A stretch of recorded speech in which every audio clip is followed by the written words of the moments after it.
Mais en fait, être féministe, ça veut pas Mmh. dire être l'ennemi des hommes. Je peux comprendre toute la pression sociale que vous avez en permanence avec cette masculinité toxique et tout, mais moi je m'en fous. Je vais pas te juger parce que tu vas pleurer. Salut à tous, bienvenue dans la saison 3 de Merci on vous rappelle, le seul podcast qui vous livre les coulisses du casting avec des histoires et des parcours incroyables. Aujourd'hui, on met en lumière un métier qu'on connaît peu et pourtant essentiel, celui de technicienne RAF.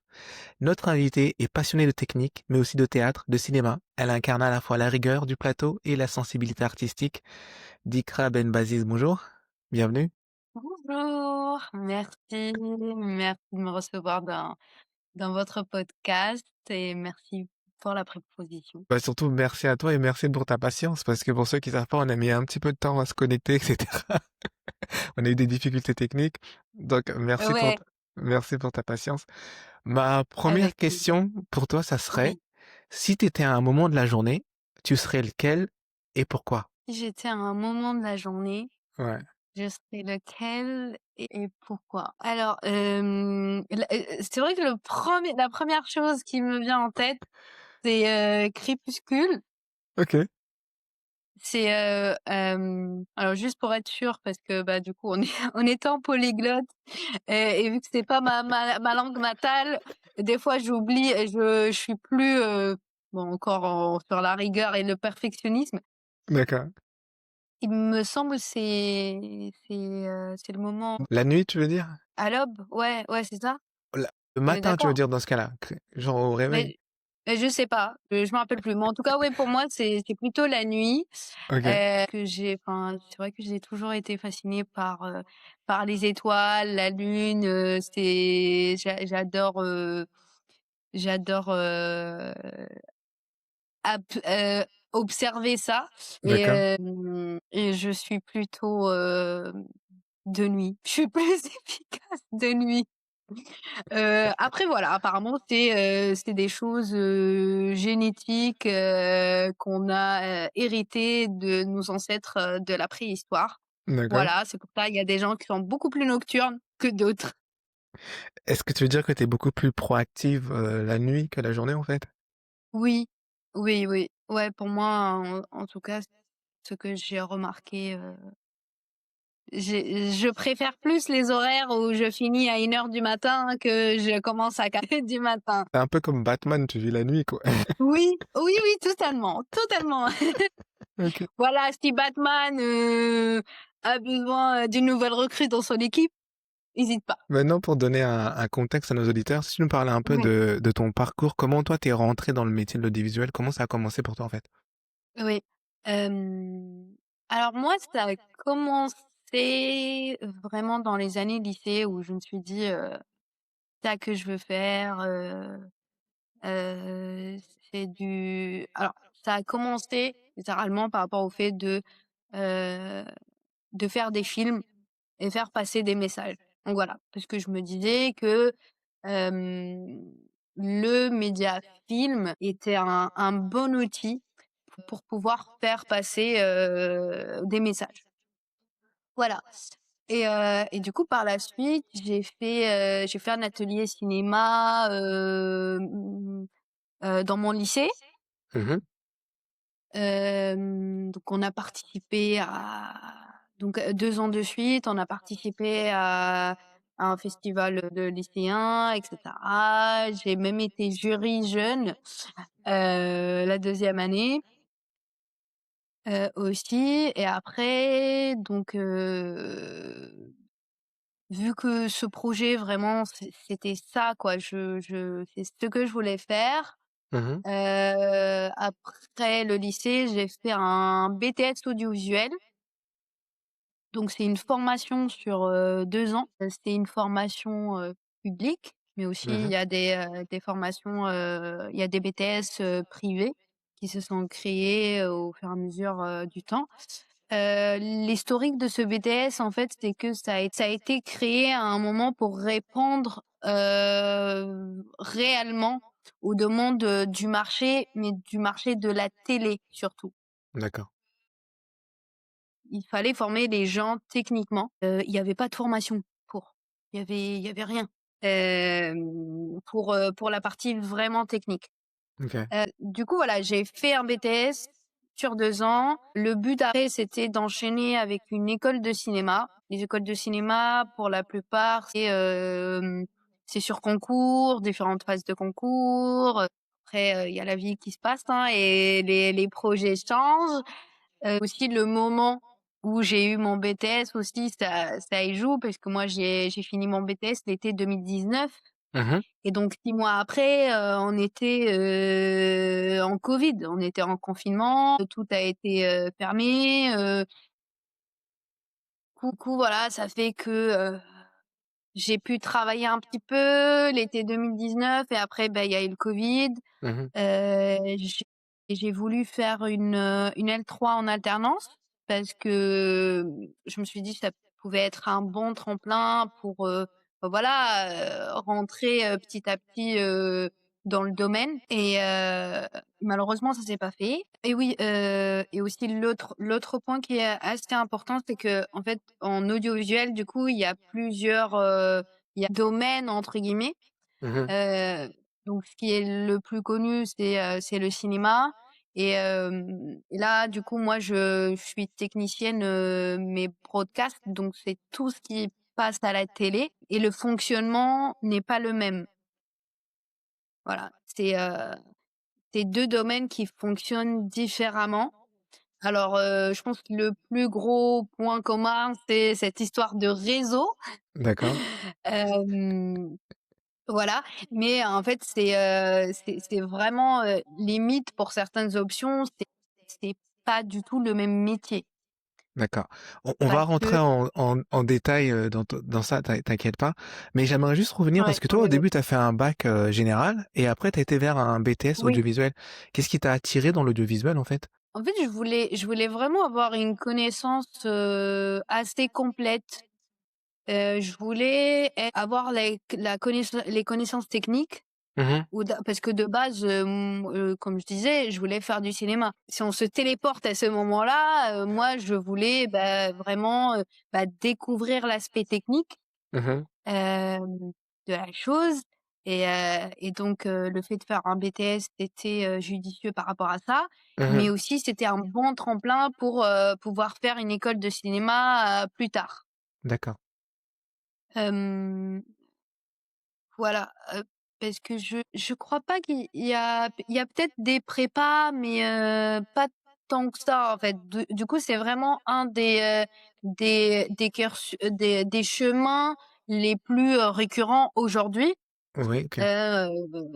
Avant de faire une école de cinéma, il y en a pas mal qui passent par le BTS, Mmh. du coup. Après il y a des formations, je crois, en université, mais c'est beaucoup moins technique. D'accord, je vois.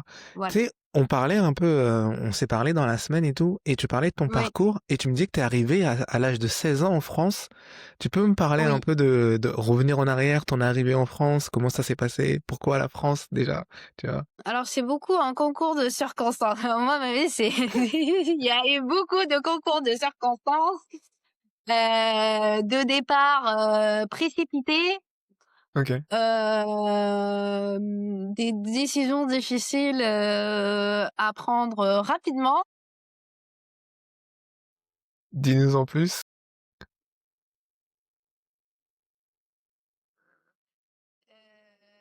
En gros, la France, moi, je suis du coup nord-africaine, je suis tunisienne, algérienne. Mmh. J'ai eu l'occasion de vivre dans les 2 pays, avant d'arriver en France et donc à un moment, dans mon histoire de vie, mes parents, ils ont divorcé et ma mère, elle s'est remariée avec un Français OK.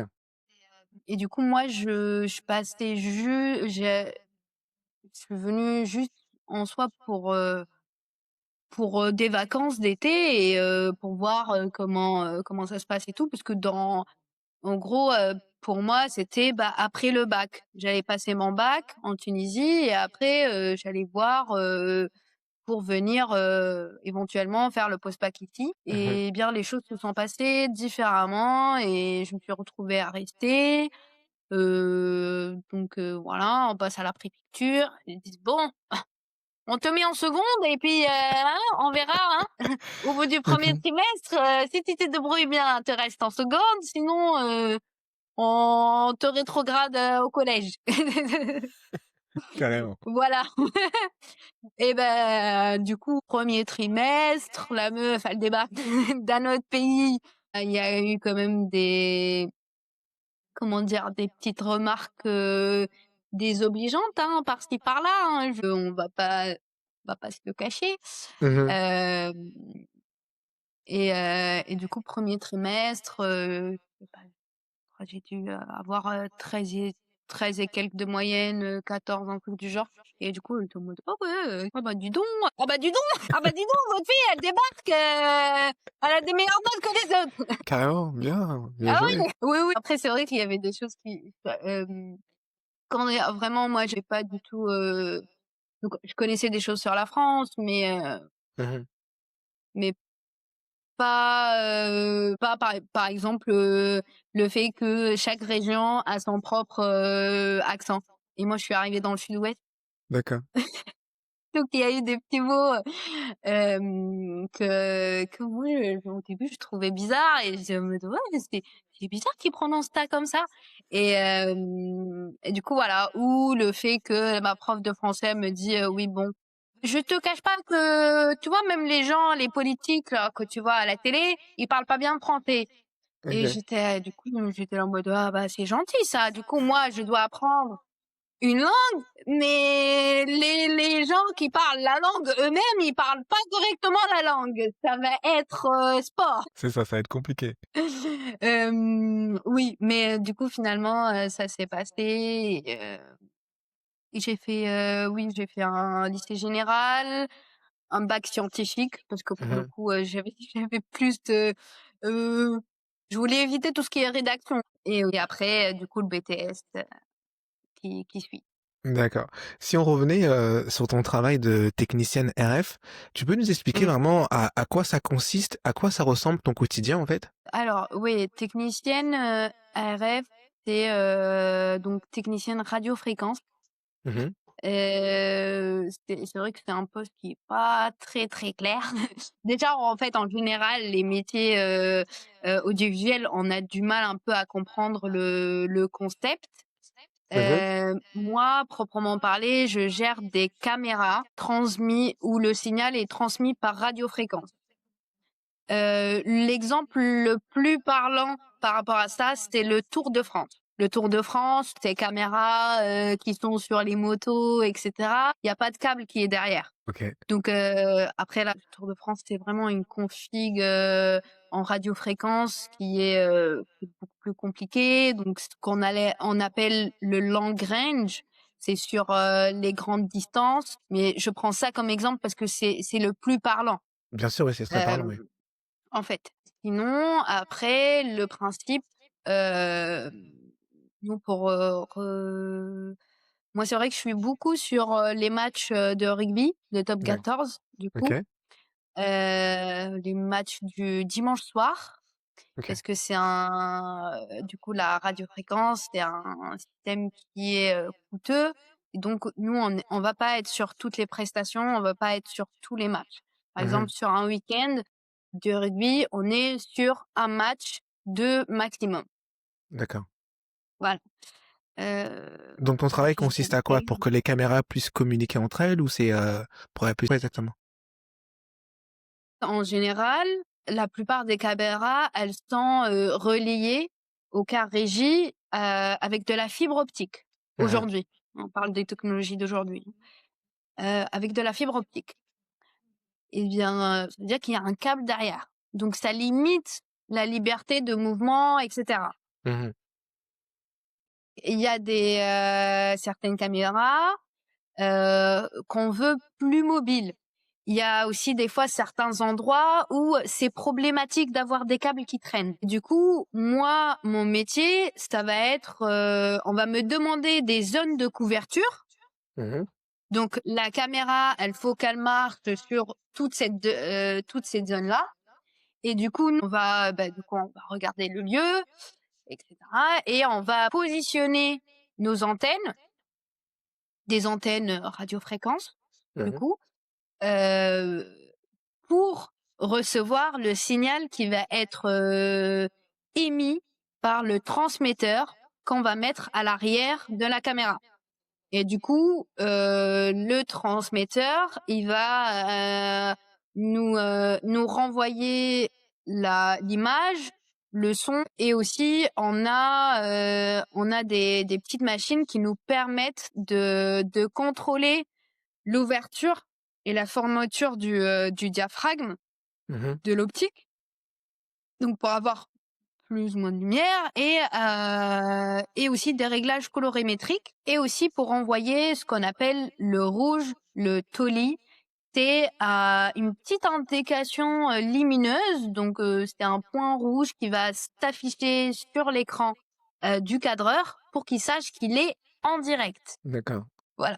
Je suis un peu plus précise parce que je sais qu'il y a c'est des notions que plein de gens ils n'ont pas. Justement, Donc ouais. j'espère que ça va être clair. Oui, non, Est-ce que c'est j'ai clair, c'est clair. répondu à À ma à tes question. questions? Ouais, tu as répondu à ma question. Et Ouais. est-ce qu'il y a des événements qui t'ont marqué? Tu m'as parlé du Tour de France, mais j'ai vu un peu sur ton Instagram, tu as participé au César ou un truc non, à Cannes, tu étais à Cannes? Des choses comme ça? Oui, je fais alors moi le Tour de France, j'ai jamais eu l'occasion de le faire Mmh. encore. Mais oui, parmi les prestations les plus marquantes, oui clairement il y a Cannes. Et là, du coup, j'ai fait alors, c'est principalement beaucoup de sport, hein, en général, mais de temps en OK, temps, il y a raconte. il y a certains événements comme ça un peu plus, artistiques. Donc, j'ai fait le festival de Cannes, j'ai fait le tapis des Césars une fois et OK. en artistique, j'ai fait aussi les Victoires de la musique, là, et les Flammes. Voilà, ça c'est en artistique. Ouais, tu as fait Flamme. Ouais, les Et Flammes, et ouais, cette parmi année. ces événements, il y en a une qui t'a marqué plus que d'autres ou pas? Lequel tu as préféré? Alors en fait, à quel niveau?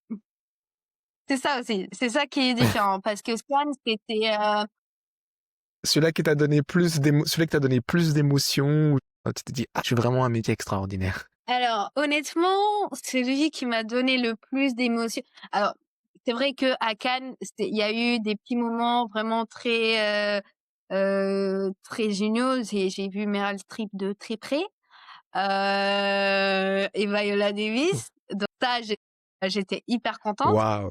Hem Mais après, je pense Est-ce que que tu as pu vraiment échanger avec le elle? truc non, non, non, j'ai pas osé. Pas de gens autour, machin et tout, oui. J'ai vu aussi, George Lucas de très près. Son assistante, elle était pas sympa, hein, je vous le dis. Voilà, ça c'est dit. Lui, il a l'air très sympa. Ah oui, j'ai vu Coppola aussi. Et Coppola, c'est un de mes réalisateurs préférés et du coup, j'étais vraiment contente de le voir en vrai. Ça D'accord. oui, du coup, c'est vrai qu'on croise beaucoup, beaucoup de personnes. Par exemple, j'ai travaillé sur l'arrivée quand le pape était venu à Marseille, en 2023. J'ai bossé là-dessus Mmh. aussi, donc j'ai vu le pape, à 1 mètre. C'est vrai que là-dessus, on voit beaucoup de disons, ouais, j'ai vu Mbappé, j'ai vu, ouais, plein de gens comme ça. Stromae, hem D'accord. et en fait, oui, ça, c'est vrai que ça fait partie de notre métier, de croiser plein de personnalités comme ça, qui sont assez connues, pour certaines limite, idolâtrées. Mmh. Ouais, Et pour moi, en fait et ce que j'ai tendance à dire, c'est de rappeler aux gens, c'est des êtres humains comme nous tous. Il faut aussi, je pense, redescendre un petit peu par rapport à ça et aussi se rendre compte d'accord. que voilà, juste parce que tu les vois, tous les jours, ça veut pas dire que tu les connais. Aussi, Mmh. tranquillement. Mais je pense vraiment, moi, la presta qui m'a le plus marquée, c'était l'une de mes premières en plus. C'était au tout début. Mon Mmh. premier 14 juillet en radiofréquence. en plus c'est mon anniversaire, en plus c'est mon anniversaire, j'étais Super. dans l'avion qui a survolé Paris le saut en parachute d'Anne-Claire Caudray, c'était pour Waouh! TF1 du coup, Ah ouais! heu Ouais, et ouais, elle ouais, a bien sûr, sauté ouais. en parachute, avec, alors là, ce n'est pas la patrouille de France. En fait, c'est des personnes de l'armée de l'air qui sont volontaires. C'est pas pareil que les commandos, parce que les commandos, on peut pas voir leur visage. Donc eux, c'était le saut en Mmh. parachute qui a été fait pour France 2 et du coup, ils étaient cagoulés et cetera. Heu, mais Ouais. il y a une en fait, il y a un groupe dans l'armée de l'air, où c'est des militaires de l'armée de l'air qui se portent volontaires et ils travaillent en fait cette corée, de parachutisme, pendant toute l'année pour le 14 juillet. Donc OK. voilà, Ah ça ouais. oui, c'était vraiment, je pense que c'était, un de mes préférés, le fait d'être dans l'avion, et cetera, avec les parachutistes et tout, c'est Comment tu vécu ce moment? comment Comment je tu l'ai l'as vécu? Est-ce vécu? que tu étais excitée? Est-ce que tu étais genre Ah oui, oui, oui, ouais, j'étais vraiment, très exi après, avant, le jour J, on avait fait des tests dans la base, mmh on était allés à Orléans et tout, pour faire des tests et du coup, j'avais eu déjà la sensation de monter, dans le porteur et cetera, d'être,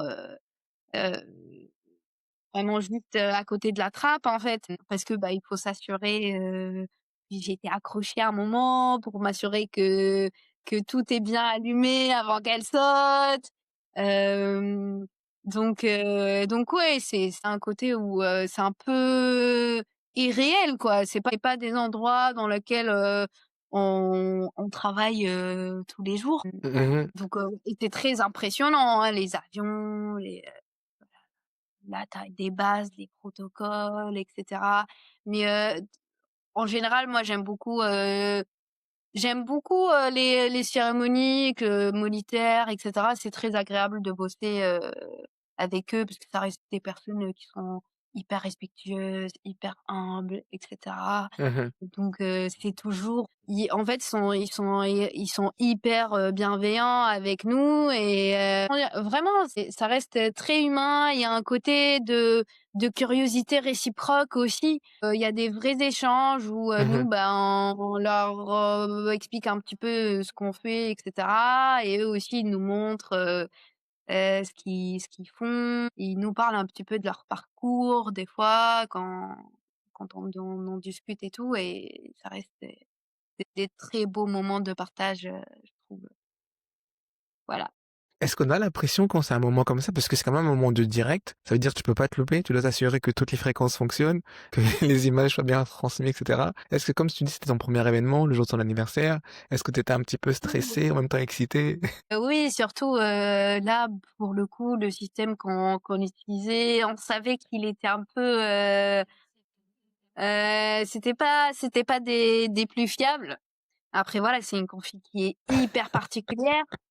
Mmh. Donc voilà, oui, oui, il y a un stress, donc on avait quand même vérifié. Il y a de la préparation, hein, en amont.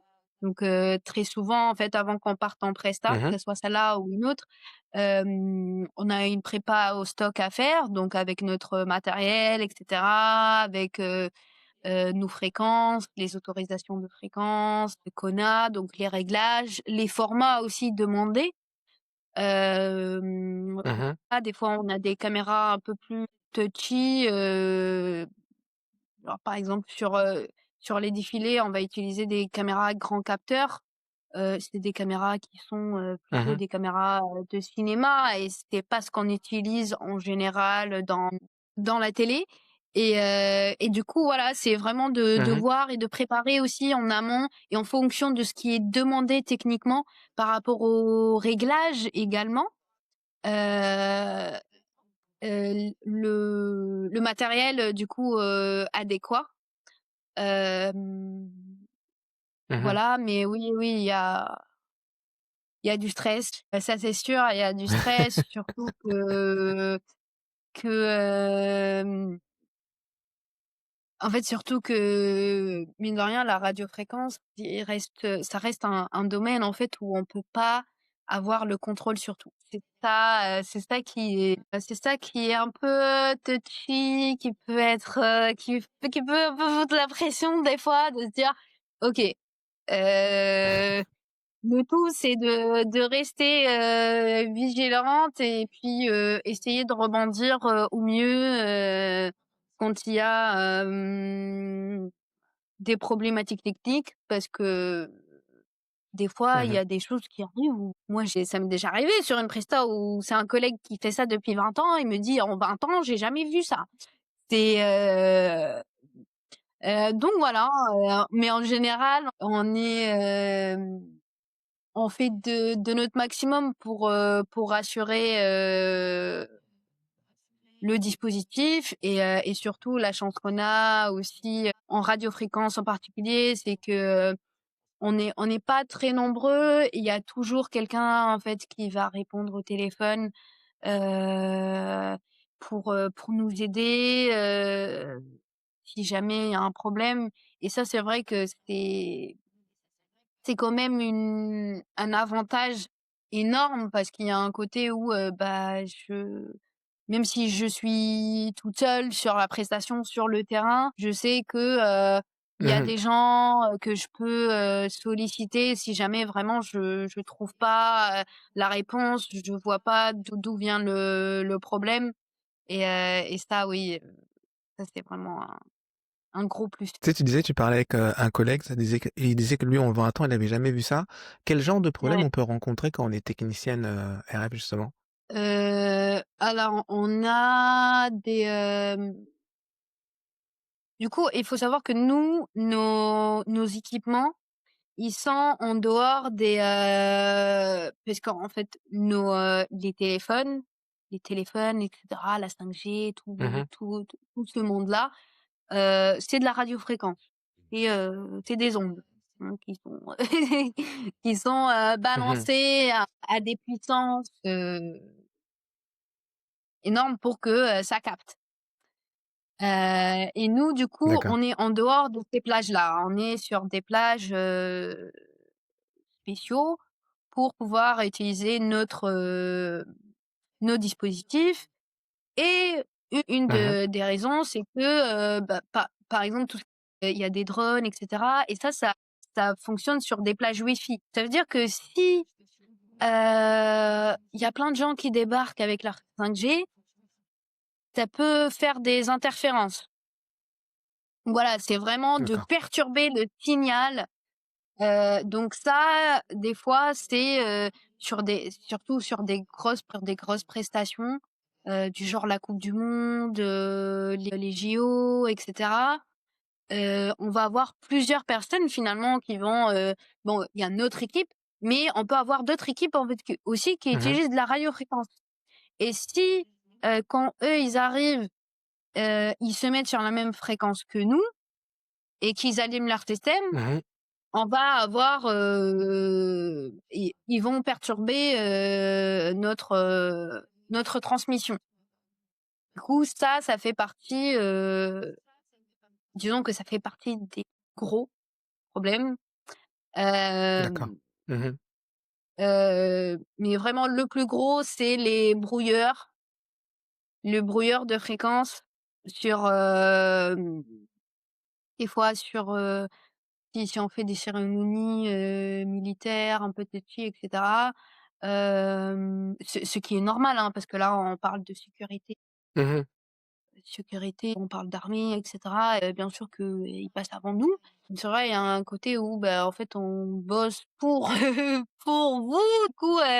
Du coup, voilà, voilà ce que nous, on a. Et là, oui, pour le coup, tu peux rien, hein. S'il y a des brouilleurs, de la police ou qui sont partis, ils sont partis. Si on est dedans, niveau Mmh. fréquence, là, on peut être sûr qu'on peut rien y faire. Hem, Après on peut avoir Mmh. des Du matériel qui tombe en panne, par exemple, un cadreur, qui, en faisant un suivi, il se prend une marche, il tombe, ça casse le système. C'est des choses qui peuvent arriver. Mmh. Après, faut se concorder aussi avec les collègues par rapport au micro HF aussi pour pas Mmh. les perturber, eux aussi dans leur transmission, de micro. Hem, En fait, ouais, il y a toute notre partie vraiment transmission à nous et des choses qu'on doit transmettre, donc de bien s'assurer que tous les réglages sont bons, les réglages son aussi, c'est des choses qu'on voit du coup avec nos collègues, qui font du son. On affine ça ensemble. Hem, Mmh. et là parce que des fois ça peut être, juste un oubli. On a oublié un menu et du coup: «Ah bah j'ai pas de son». Heu, voilà, c'est Ouais. vrai que ça peut être, divers. Des fois, on a besoin d'un type de colorimétrie en particulier. Ah oui, mais nous, on n'a pas été prévenus en amont et du coup, cette machine-là en particulier qu'on utilise, ça nous permet pas d'avoir ça. Ou des fois, en fait, Mmh. on veut ça, mais cette caméra-là, c'est pas possible. Donc oui, c'est en fait, ouais, ça peut être vraiment, varié, et puis ça peut être, des trucs, très, très cons. Moi, j'ai un collègue une fois qui s'est fait voler ses antennes. Personnellement, ça Ah m'est ouais, jamais carrément. arrivé. Ah ouais, il a dévissé les antennes. D'un coup, il a plus rien. Il est en mode: qu'est-ce qui se passe?» Et là, il envoie, l'assistant sur le terrain, il dit: «Ah bah, il y a plus d'antenne». «Comment ça, il y a plus d'antenne?» Voilà, vraiment, c'était un supporter, l'antenne, elle le dérangeait, elle était un peu trop, il a dévissé, il s'est levé, il a voilà. Et voilà, plus de transmission. Et ouais, plus de caméra, c'est plus rien là. Ouais, Et des fois, du coup, ça, c'est faux. bah, bon, avec le recul, c'est des choses, qui font rire, mais je pense que moi, personnellement, Mmh. ça me serait arrivé, ça m'aurait pas du tout fait rire, hein. Je te cache pas, hein. J'imagine On va être honnête, hein, j'imagine. Si on je parlait maintenant, du milieu dans lequel, tu évolues, parce que ouais, toi, tu évolues dans un milieu qui est, majoritairement masculin et aussi, on va oui. pas se le cacher, occupé par des hommes blancs.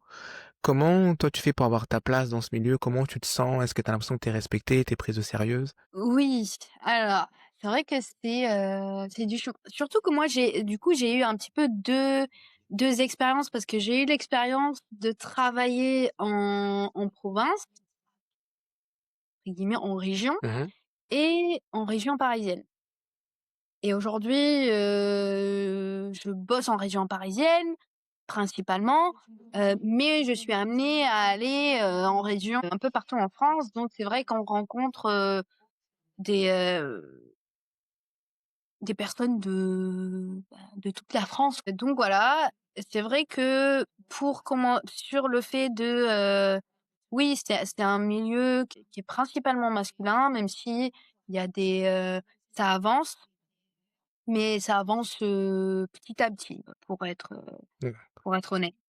Après, c'est vrai qu'il y a, par rapport à certaines spécialités, ça peut se comprendre parce qu'il y a vraiment des spécialités qui sont hyper physiques et donc ça peut se comprendre que, tout le monde n'a pas envie de faire ça et donc voilà, au-delà de l'aspect technique, stress,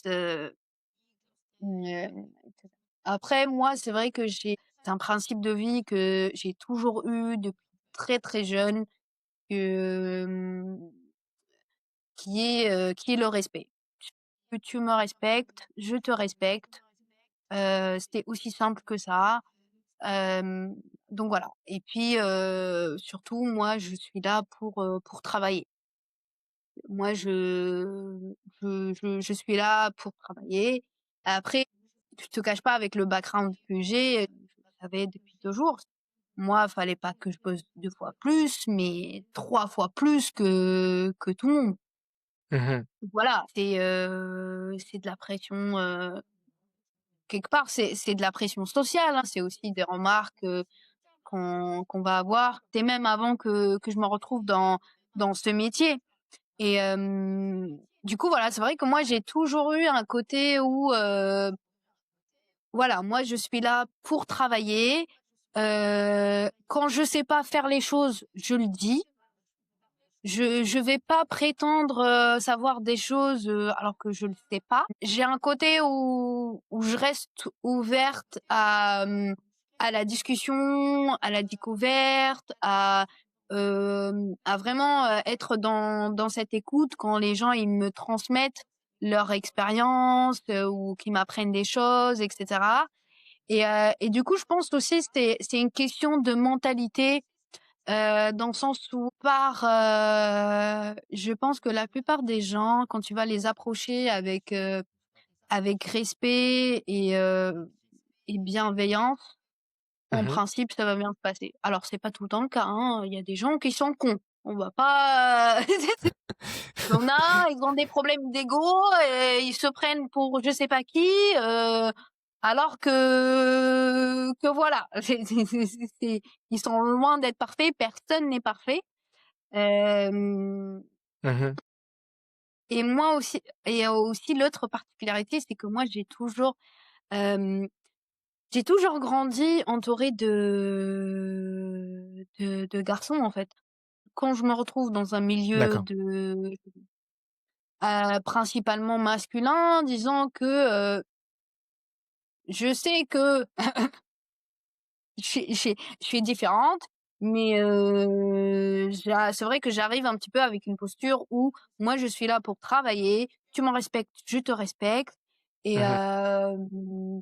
et puis Mmh. voilà. Oui, on peut rigoler ensemble, mais il y a des choses qui sont pas drôles Mmh. et je vais te le faire savoir. Moi, s'il y a un truc, c'est Mmh. que je réponds, hein. Je je vais répondre. Des fois, il y a des Je choses, me il y a laisse des pas faire. gens, et je suis en mode: «Ouais, c'est bon». Voilà, je veux bien être sympa. Après, j'ai remarqué aussi, c'est que alors, faut pas on va pas se le cacher, je pense que c'est pas un scoop ce que j'annonce, mais voilà, disons que les garçons quand ils se retrouvent entre eux, ils font pas mal de blagues qui peuvent, Sexiste. être, qu'on peut qualifier de blagues à connotation sexuelle. Donc voilà, on n'est pas là pour juger, on est tous des êtres humains, on a tous des envies et des désirs, voilà. Le temps que ça reste dans le respect, la sécurité et le consentement, chacun fait ce qu'il veut. J'insiste sur ce fait-là. Mais j'ai remarqué des fois que, mais du coup, quand je suis au parage, ils font attention. Est-ce qu'ils vont dire ou des fois ils vont dire, oh, ils vont dire un truc et après ils vont dire, oh pardon. C'est, ils voient que je suis là et du coup je dis, oh pardon et, et du coup voilà. Après, enfin, disons que moi j'ai vraiment pas eu de j'ai la chance quand même de d'avoir aussi des collègues qui sont bienveillants, avec qui ça se passe bien, avec Mmh. qui on a un échange et où il y a pas d'ambiguïté aussi. Alors c'est pas le cas de tout le monde, hein, ça c'est clair. Mais Mmh. disons que, avec le temps, on va construire, certaines affinités. Il y a des collègues Mmh. qui deviennent, plus des amis, où on va se voir, à l'extérieur, on va faire des choses ensemble et cetera, on va faire des activités ensemble et du coup, c'est vrai que c'est plus, et ça, c'est des choses, qui se construisent, qui se construisent dans le temps et disons que c'est pour ça aussi peut-être que j'ai pas de problème avec ça, mais il y a aussi le côté où, je suis juste. Je suis juste et Mmh. ou dans le sens où, alors oui, je suis féministe, ça je l'ai toujours été depuis toujours, mais en fait être, féministe, ça veut pas Mmh. dire être, l'ennemi des hommes ou, c'est mes ennemis parce que, bah, j'ai des frères, j'ai des neveux, j'ai et donc Mmh. il y a plein d'hommes qui font partie de ma vie et j'ai des amis, j'ai des collègues, hem, hem Mmh. que j'aime et c'est vrai que moi, ça a toujours aussi pour moi, ça a toujours été quelque chose d'important en fait de dire, hem, aux gars, de leur dire: «Ben, en fait, moi je peux comprendre toute la pression sociale que vous avez en permanence avec cette masculinité toxique et tout, mais moi je m'en fous. Je vais pas te juger parce que tu vas pleurer». Tu vois? C'est de se dire: «Moi je suis une safe place». Voilà et je pense que c'est différent en fait quand on approche les gens avec ce truc de, bah, je te vois en tant qu'être humain et heu et Mhm. voilà et voilà, d'avoir une approche qui est plus humaine, en fait, et pas juste tout le temps être dans le conflit. Alors attention, hein, il faut savoir remettre les gens à leur place, quand ils dépassent, leurs limites, ou qu'ils manquent de respect. Moi, typiquement, si tu me manques de respect, heu, tu blacklisté. Voilà, c'est mon retour. C'est fini. Hem, donc voilà. Je pense que j'ai répondu à ta question. Mais tu sais, en off, tu me parlais un peu que le milieu commençait à évoluer parce qu'au début, tu me disais que dans le côté diversité, c'était pas encore ça et que généralement, soit les gens issus de la diversité se retrouvaient tireurs de câbles, mais tu commences à avoir des changements, des gens qui sont devenus des steadicam, etc. et tout. Tu peux nous en parler? Oui. Oui, oui, oui. En fait, ouais, c'est ça. C'est vrai qu'au début, il y a pas mal de il y avait, alors à la télé, on parle de postes techniques et de postes artistiques. Donc tout ce qui est technique, Mhm. donc c'est ce que je fais. Donc on a les assistants vidéo, des assistants son, tout ce qui bosse, sur le terrain et sur le cas régie et après ce qu'ils considèrent artistique, donc ça va être le réalisateur, l'assistant réal, script, les cadreurs et dans les cadreurs, il y a ce qu'on appelle des steadicamers. Hem Mhm. Les steadicamers, en fait, ils travaillent sur une machine en particulier qu'on appelle le Steadicam. Voilà. Et c'est vrai qu'aujourd'hui, moi, ce que je remarque, c'est qu'il y a quand même, de plus en plus de diversité dans, alors on est le travail n'est pas fini, hein, ça c'est clair, mais il y a de plus en plus de diversité Mhm. dans ces postes, artistiques. Hem c'est vrai qu'il y a plus de femmes, dans le cadre et ça, c'est Mhm. pas des plus récurrents. Heu, Au Steadicam, elles sont plus rares parce que c'est hyper physique le Steadicam. Voilà, certains métiers, limite, il faut avoir une préparation de sportif, hein, à côté et ça, c'est des choses, le commun des mortels, ils s'en rendent pas compte et oui, du coup, moi, D'accord. même des fois, c'est vrai qu'une fois, ça me rappelle un plateau que j'ai fait et du coup, c'était une réalisatrice et ça m'a fait, ça m'a parce que ça, pour le coup, c'est rare. Il y a pas beaucoup de réalisatrices en télé et ça Mhm. m'a fait, hyper plaisir. J'étais super fière parce que j'étais contente qu'une femme soit à ce poste-là et Mhm. aussi des fois même, donc c'est au milieu à proprement parler, mais aussi à la télé. Par exemple, Mhm. des matchs, les matchs de foot féminin, bah, c'est pas les mêmes moyens et du coup, moi, des fois, ça m'est arrivé, bah, j'ai fait 3 matchs de foot féminin, hem, je pense dans le tout premier en HF et j'étais hyper Mhm. fière de le faire parce que, il y a une notion aussi de, bah, oui, alors ça prend du temps et cetera, mais il y a de l'espoir et on met de plus en plus d'argent dans le sport féminin également et c'est important parce qu'il y a un côté où maintenant, c'est plus pour moi, mais c'est pour les nouvelles générations. Il y a un côté où, Mhm. ben, profondément, j'ai envie que toutes les petites filles et tous les petits garçons, aussi, hein, également, hein, hem, mais là, on parle par rapport aux inégalités, c'est par rapport au fait aussi de, de quand on voit quelqu'un qui nous ressemble, qui est arrivé, bah il y a ce truc de Mmh. c'est possible. C'est comme Hamilton en Formule 1.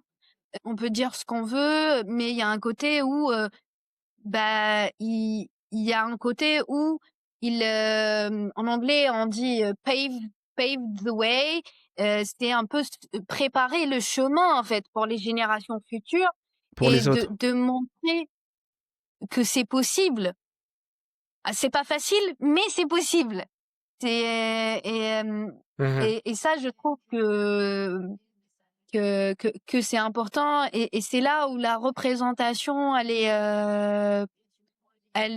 importante et des fois les personnes, de groupes, majoritaires, privilégiés ne se rendent pas compte de certaines choses. Parce que c'est pas de leur vécu. Moi, il y a des choses dont je peux parler, ça veut rien dire pour des Français. Parce qu'ils ont pas Pour eux. ils ont pas mon vécu, Mmh. en fait. Mais juste parce que pour toi, tu le conçois pas ou que ça existe pas dans ta réalité, ça veut pas dire que ça n'existe pas, in fine. Et c'est là, en fait, la différence et c'est là, où, les gens peuvent faire preuve, d'empathie et d'humanité, d'avoir cette aisance d'esprit de se Mmh. dire: «Je ne sais pas tout et la vérité absolue n'existe pas et juste parce que moi ça m'est pas arrivé ou c'est quelque chose que je ne conçois pas, ça veut pas dire que, c'est impossible ou ça existe pas». Mmh.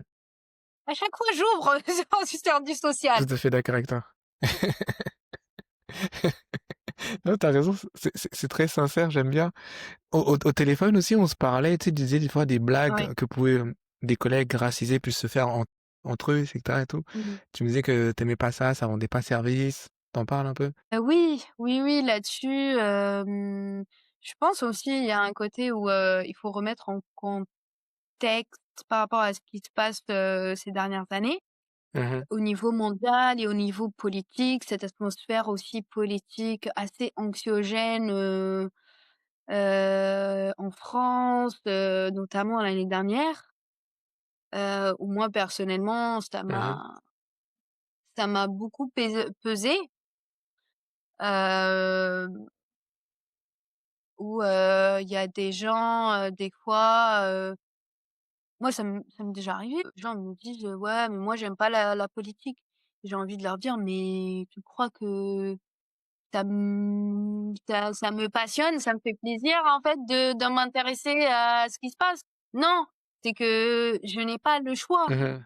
Hem, alors je suis désolée de dire ça comme ça, mais là, moi, heu, juste en face de chez moi, en fait, je suis, sur un rond-point et sur l'arrêt de bus, il y a des tags racistes, heu, sur, heu, sur la rive de bus avec, 0 immigration, avec, des termes, Mmh.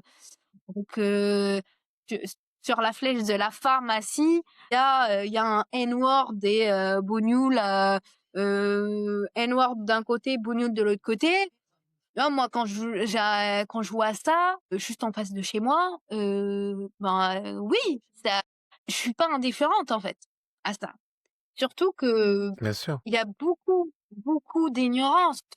Il y a tellement d'ignorance parce que ce dont on parle au quotidien, moi je suis immigrée du coup.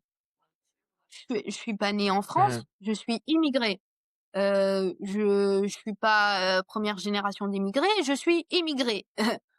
Voilà, moi, c'est moi qui expérimente l'expérience, de l'immigration. Hem Mmh. Aujourd'hui, en France, c'est beaucoup de personnes qui sont d'origine, mais c'est des personnes qui sont nées en France. Donc ils ont grandi en France, Mmh. avec la mentalité de France. Bien sûr, ils sont de double culture. Mmh. Mais il y a des choses, en fait, c'est pas le même vécu, c'est vraiment pas le même vécu, hein. Et hem et donc il y a un côté, après moi j'analyse beaucoup, aussi parce que, tu vois, toutes ces réflexions-là, je les ai parce que, je fais un travail sur moi-même, un travail, identitaire, décolonial et cetera, et plus j'apprends en fait, plus on apprend, plus on se rend compte qu'on connaît pas grand-chose. Voilà, donc on apprend jusqu'aux derniers jours. J'adore. Mmh et en fait, c'est ça et des fois, il y a, c'est pour ça, il y a énormément, en fait, de racisme, inconscient en France, de ce que j'ai remarqué. Il y a énormément de Mmh. racisme inconscient et il y a eu aussi énormément de banalisation. Voilà. Il y a eu énormément de banalisation, mais aussi par le vécu. En fait, c'est ça, c'est des choses. En fait, c'est des, le problème qu'on a aujourd'hui, je pense, c'est qu'on veut tout traiter à la surface et en rapidité, alors que les choses, la plupart des choses et la plupart des sujets qu'on aborde, ils sont multifactoriels. Mmh. C'est pas à cause d'une raison. C'est pas, noir ou blanc, c'est, au blanc. C'est une nuance de gris, en fait. Heu, Mmh. les choses, où il y a un côté où il faut prendre du temps d'aller, analyser les choses en profondeur. Mais il y a un côté où, il faut aussi faire face à ses propres convictions et être Mmh. prêt d'avouer qu'on s'est trompé.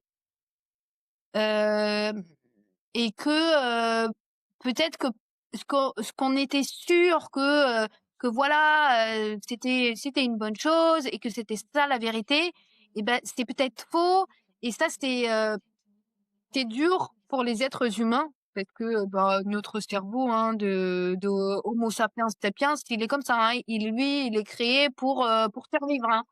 C'est vraiment, la plus C'est grosse ça. arnaque, hein. Lui, c'est le plus faible de tous, hein. Heu, ouais, lui, il est là en mode: «Ouais! Ah na na na, je vais mourir». Voilà, ton cerveau, il est là en mode: «Je vais C'est ça. mourir». Non, il va pas mourir. Voilà. Notre cerveau, en fait, il est vraiment câblé pour la survie. Voilà, donc Mmh.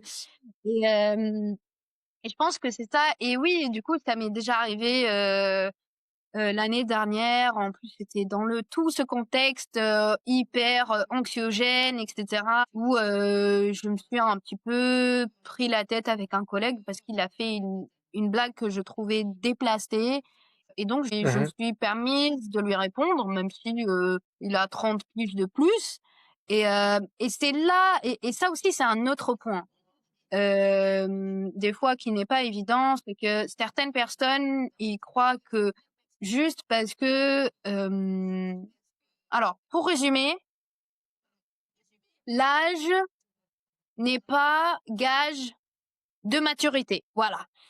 Je m'explique. Ah oui, oui, oui, oui. Juste parce qu'une personne a 30 ans de plus, ça veut pas dire que la personne, est plus mature, heu, ou, plus cultivée ou, tout ça.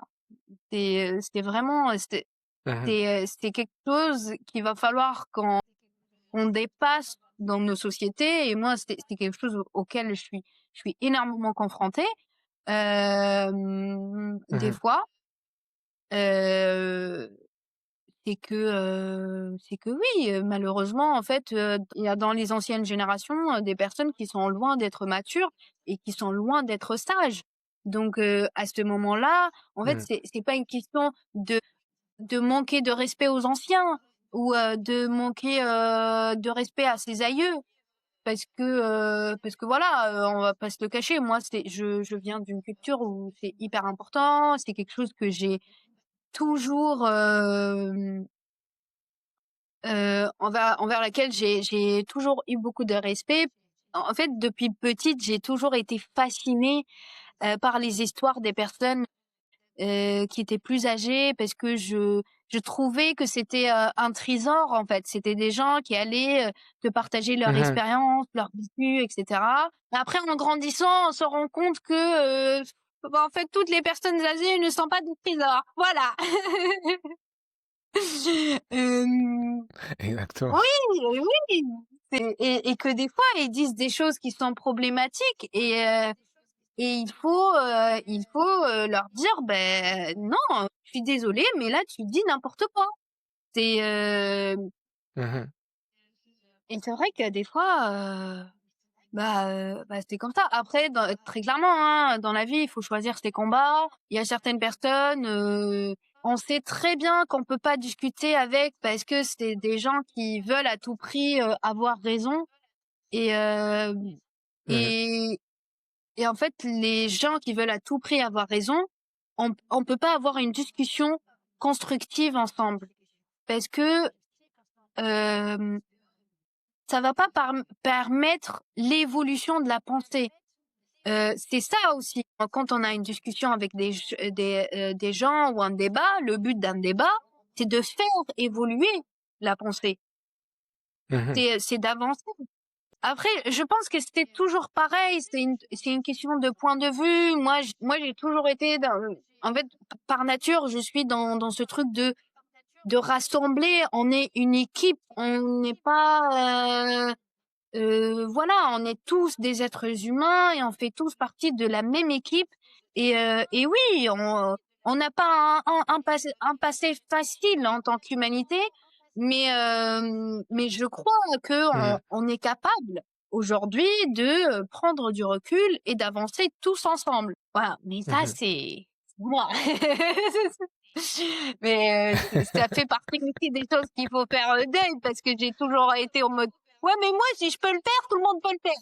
Et ben, en fait, non. Des fois, vous C'est êtes ça. capable juste parce que vous êtes capable d'empathie, de bienveillance, etc. Mhm. Le monde qui vous entoure ne l'est pas forcément tout le temps, et les personnes qui vous entourent ne le sont pas forcément non plus. Et et du coup, voilà, le tout aussi, c'est de savoir, et je pense de savoir aussi protéger, hem, ses valeurs, de se dire: «OK, ça, moi, Mhm. c'est qui je suis. Le monde extérieur, il y a ça, ça, ça, ça, ça», et il faut apprendre, en fait, à se dire: «Voilà, des fois, je vais me retrouver dans des situations qui vont être challengeantes par rapport à mes valeurs, et à ce moment-là, Mhm. va falloir agir en conséquence. Qu'est-ce que je fais? Je reste, je me barre, en fait, c'est ça aussi. Mais je pense qu'il y a un côté où, il faut aussi savoir protéger sa santé mentale. Il faut savoir, se protéger soi-même parce que si on le fait pas, personne ne le fera à notre place. Voilà. Comment ça se passe quand on est Mmh. technicienne RF pour retrouver ses prestations? Parce que les comédiens, ils passent des castings. Vous, ça se passe comment? Comment tu sais si tu veux travailler pour les Flammes, les Césars ou le Tour de France? Comment on est contacté? Comment vous trouvez du travail en fait? Alors que ça soit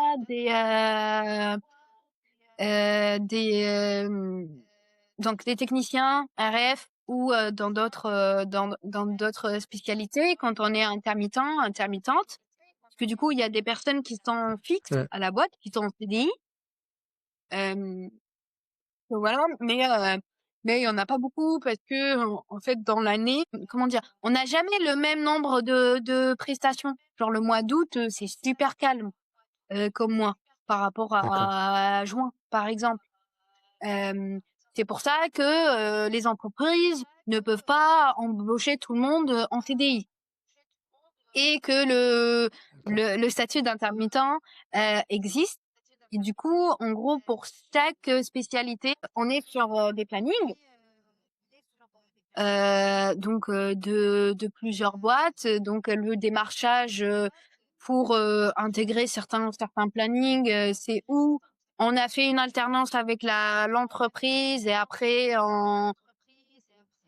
on refuse un CDI ou on ne nous prend pas en CDI et du coup par la suite bah on travaille avec eux en intermittent. C'est arrivé, il y a besoin de dépanner, du coup il y a quelqu'un qui te connaît, qui passe ton contact et comme ça tu intègres le planning, c'est qui est arrivé à un moment. Et Mmh. après en fait une fois que tu as intégré le planning, le chargé de planning quand il a des dispos en fonction aussi des compétences des uns des autres, parce que c'est comme je disais, il y a plusieurs types de prestations, donc il y a des prestats automobiles. Là, du coup, c'est des équipes qui sont un peu Ouais. plus construites, en fait. C'est un petit peu les mêmes équipes qui partent parce qu'ils connaissent comment ça marche exactement et tout. Et du coup, voilà, on a une équipe qui est pour ça. On sait que j'ai telle personne. Et après, en fonction de certaines compétences, par exemple, bah, Cannes, c'est OK, on a besoin de combien de personnes? OK, il y a telle personne qui l'a fait et tout. Est-ce qu'elle est dispo? Du coup, parce que bah, c'est quelqu'un qui connaît la presta, c'est quelqu'un qui du coup, voilà, en fait, on peut avoir du démarchage, à proprement parler avec, du CV, appeler, du coup se vendre entre guillemets quand on récupère des contacts et cetera. Bah, on dit: «Bah, moi, je suis un tel et cetera. Voilà, je voudrais bosser avec vous» et puis, en fonction, en fait, des dispos, en fonction des prestations, une fois qu'on est sur le planning, après, on va nous contacter pour nous demander si on est dispo sur telle ou telle date pour, telle ou telle prestation. Après, il D'accord. y a des gens Tu aussi sais, qui font du on parlait forcing, hein. aussi qui font du forcing. Qu'est-ce que tu veux dire par là? Bah, que, des fois pendant les moments, un peu creux dans le planning ou quoi, ils vont appeler le chargé de planning en disant: «Oui, bah, là, ça fait longtemps, ben, je suis là», voilà, un petit peu de dire: «J'existe encore». Je voulais que tu me parles un peu de ta relation avec les réseaux sociaux parce que j'ai vu que tu utilisais pas mal, les réseaux. Notamment, tu Mmh. avais pour promouvoir un événement, c'était, Ahmad Summit. Tu nous parles un peu, Ah c'est ouais, quoi ta ça vite, relation avec ouais. les réseaux, tout ça et tout? Ouais. Heu, alors honnêtement, par rapport au réseau, aujourd'hui, c'est vrai que moi j'ai pas de télé chez moi, comme je dis, moi la télé, je la fabrique, je la regarde pas. Oui, enfin, en OK. fait, à un moment, on en a marre, je pense. C'est juste ça, on est plusieurs, hein, à être dans ce cas-là. Hem et du coup, c'est vrai que, je suis, déjà, il y a un côté où, depuis le début, pour moi, c'était un moyen de garder du lien. Du coup, parce que je connais des personnes et j'ai des amis, j'ai de la famille un peu partout et du coup, c'est un bon moyen pour garder le lien, avec les gens. Après, c'est vrai que Mmh. moi, je prends beaucoup de photos, beaucoup, beaucoup de photos, mais de paysages, de bâtiments et cetera. Mais je Ouais. En fait, vu que j'ai un côté hyper, exigeante, il y a toujours des fois je poste, hein, des photos en story et tout et mais c'est vrai que pas tant que ça, hein. Je dois avoir 3000 photos, qui dorment, qu'il faut trier et honnêtement, ça Ouais. ferait des très, très beaux posts. Ça, c'est clair et du coup, ouais, c'était vraiment, je pense, ouais, un sorte de média alternatif pour moi. Mmh. Après j'ai beaucoup, de d'infos en anglais. Sur certains trucs, Oui. c'est beaucoup, en anglais aussi. Bah, ouais, j'ai les 3 parce que enfin, pour pour les gens, moi je parle, arabe, français et anglais. Je les parle, je les lis et je les ai écrits. Hem OK, ouais. Donc voilà, et c'est vrai, par rapport à What Summit, du coup, c'était un festival, sur lequel j'ai travaillé en tant que bénévole, Mmh. qui met à l'honneur, du coup, les femmes amazighs. Les amazighs, c'est les populations, indigènes d'Afrique du Nord. Donc ça s'étend vraiment de l'Égypte D'accord. jusqu'aux Canaries. Donc Mmh. voilà se dispatchent en plusieurs tribus. Les plus connus, c'est les Kabyles. Voilà. Mais il y a pas que les Kabyles. Les Kabyles, ils sont amazirs, mais il y a aussi d'autres tribus Mhm. amazirs. Donc voilà, pour la culture générale, c'est cadeau. Et oui, Merci. en fait, oui, c'est vrai que à un moment, c'était principalement une sorte de relais d'infos par rapport à ce qui se passait à l'international, et cetera.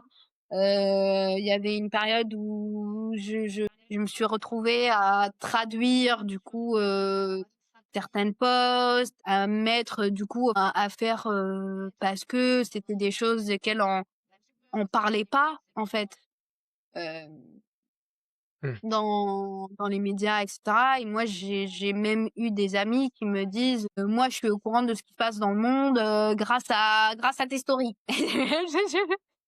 Ok, Ou cool. oui, cool et pas cool de même temps parce que ça veut dire que les gens qui doivent faire ce travail, ils le font pas bien. Et C'est là-dessus, c'est ça. pas cool. Ouais, j'avoue. Là-dessus, c'est pas cool. Mais du coup, oui, il y a eu un moment où j'étais taxée par rapport au fait, enfin, j'étais taxée. Non, on m'a dit que j'étais engagée, que j'étais militante, que j'étais, euh, que je me connaissais en politique, en géopolitique.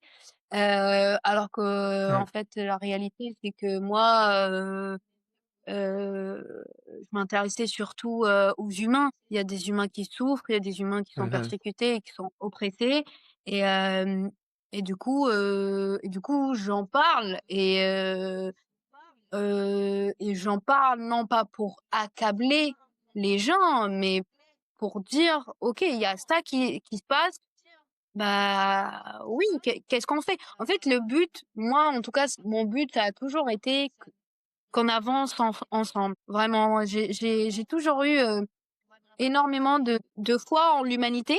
Alors, oui, Mhm. je suis pas bête non plus. Je suis très, très consciente de tout le mal que l'être humain, en est capable.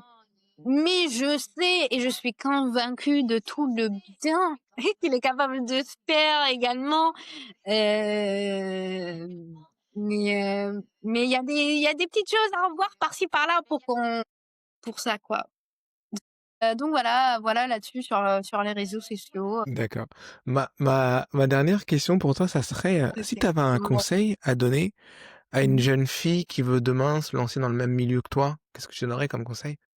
Qu'est-ce que je lui donnerais comme conseil? De pas s'arrêter sur ce que les gens disent. Mhm. Ça me permet de partager un petit truc qui s'est passé pendant le BTS. C'est que, pendant mon BTS, il y avait, disons qu'à midi, une dizaine de personnes, pendant leur repas, ça parlait de moi. Donc voilà, je j'ai pas forcément passé, j'ai pas eu des années faciles, au BTS, donc très clairement on peut qualifier, ça, enfin on parlait dans mon dos, on me critiquait et cetera, et c'était ces mêmes personnes qui venaient me taper la bise dans les couloirs Mhm. et je le savais, hein, déjà avant et je l'avais dit et j'étais là en mode: «Bah, c'est pas eux, qui vont faire ma carrière». Mhm. Et la preuve, ce n'est pas eux qui l'ont fait, ça c'est clair. Et aujourd'hui, je fais partie des rares de cette promo-là qui a fait toutes ces prestats-là. Du coup, une coupe du monde de rugby, les JO, les Césars, Mhm. Cannes, et cetera, et Les flammes. et de vraiment, si c'est vraiment ce que tu veux faire et même au niveau, familial, on n'était pas totalement d'accord, hein, avec mon choix donc du coup voilà, mais je l'ai fait, quand même. J'en ai assumé toutes les conséquences. Hem Mhm. Voilà et en fait, c'est ça le truc, c'est de se dire, «Je fais le choix pour qui? Est-ce que je fais le choix pour moi ou pour les autres?» Et essayer surtout de faire des Mhm. choix qui sont alignés avec soi-même et si c'est vraiment ça que tu veux faire et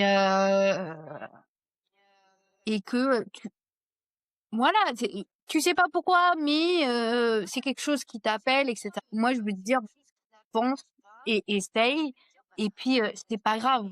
Si t'arrives pas, il y a toujours moyen de rebondir et de faire autre chose.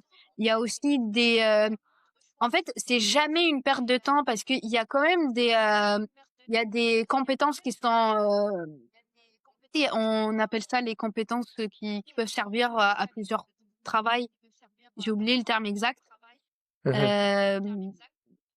Hem, transversales, je crois. Des compétences transversales. En fait, peu importe la chose que tu veux tenter, que ce soit dans ce milieu ou un autre milieu qui est un peu, difficile et cetera, c'est de toujours voilà, si le monde extérieur ne t'encourage pas et ne te soutient pas et ben et que toi tu Mhm. sais que c'est ça que tu veux faire, vas-y. Tu n'as pas besoin de l'approbation du monde extérieur parce que c'est pas leur vie à eux en fait, c'est ta vie à toi, c'est ton chemin et c'est tes épreuves à toi et donc hem, fais des choix qui sont en alignement avec toi et non pas avec les autres. C'est un super Hem, conseil. voilà et oui, il y aura des moments difficiles, il y aura des moments de doute, ça c'est clair. Mais toujours revenir à ce truc de: «OK, c'est des challenges» et aussi que l'échec c'est quelque chose qui nous apprend énormément et que ce n'est pas la fin du monde. Voilà et que la vie elle est faite de challenges et il y a des challenges qu'on va relever et qu'on va gagner. Il y en a d'autres où on va échouer et très clairement se casser la gueule, bien fort. Mais ça nous définit pas. Juste parce qu'on a eu un échec, ça veut pas dire qu'on est fini.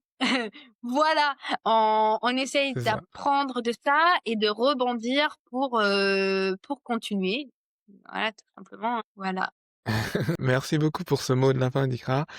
avec plaisir. Bah, merci à toi. C'était agréable d'apprendre un peu plus sur ton métier et ton parcours, etc. Je te dis à bientôt. Merci beaucoup à toi aussi, à très bientôt.